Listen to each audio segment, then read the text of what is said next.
করছিলাম। বাঙালি বন্ধুরা, আমরা কি দেখলাম ভাইয়ের আমার, আমরা যখন প্লেটফুট থেকে মোহাম্মদপুর পর্যন্ত লোক দাঁড়িয়ে আছে ওনাকে রিসিপশন করার জন্য, তখন দেখলাম আমাদের সম্ভাব্য যিনি ক্যান্ডিডেট প্রার্থীতা ঘোষণা করা হয়েছে যার নামে, উনি ওনার বাড়ি থেকে পালিয়ে গোপালনগর হয়ে মোহাম্মদপুর নিয়ে গেলেন। এই সংবাদ শুনে আমরা মোহাম্মদপুর বাগুড়ার সর্বময় সড়ক, সেই সড়কে এখন অবস্থান করছি যে প্রোগ্রাম শেষে হয়তো উনি এই সড়ক দিয়ে যাবেন, আমাদের মনে রাখতে ওদেরকে আমরা জানাবো। কিন্তু ভাইয়ের আমার, আমরা এখনো দেখলাম উনি প্রোগ্রাম সেরে কোন দিকে গেলেন এখন আমরা বুঝতে পারলাম না।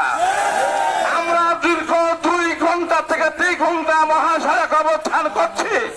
এই জন্য হাজারো জনগণ অত্যন্ত রাস্তার বিঘ্ন করছে, পথ চলাচল করছে, অসুবিধা হয়ে আমি এর জন্য আন্তরিকভাবে দুঃখ প্রকাশ করছি।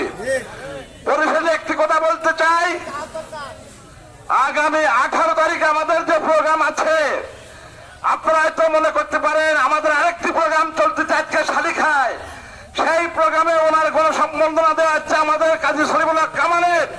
আপনারা হয়তো জানেন আমাদের যাওয়ার কথা ছিল, আমরা শুধু আমাদের নেত্রীর জন্য আজকে এখানে অবস্থান করছিলাম যে আমাদের মনের কথাটাকে বলতে। উনি আরো একদিন আগে চলে আসছেন, আপনাদের ভয়ের কোনো কারণ নাই।